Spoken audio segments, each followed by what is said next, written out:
ఓం గం గణపతయే నమః. హనుమంతుడు శాశ్వత భక్తుడు.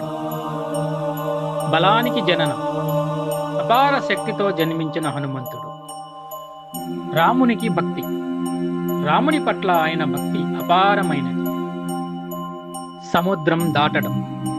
అసాధ్యాన్ని సాధ్యం చేస్తూ సముద్రాన్ని దాటిన హనుమంతుడు. ధర్మానికి రక్షకుడు. ధర్మాన్ని కాపాడిన శక్తి, వినయం, భక్తి. జై శ్రీరామ్. జై జై జై బజరంగ బలి. భక్తి శాశ్వతం. ఆ భక్తి యొక్క రూపం హనుమంతుడు. ఆయన ధ్యానం, సేవ మరియు విశ్వాసం యుగ యుగాలకు మనసులను వెలిగిస్తాయి.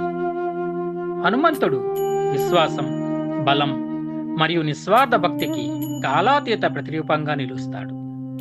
శ్రీరామునికి ఆయన చేసిన అచంచలమైన శరణాగతి అత్యున్నత ఆధ్యాత్మిక క్రమశిక్షణకు ప్రతీక. ఇక్కడ సేవయే పూజగా, వినయమే శక్తిగా మారుతుంది.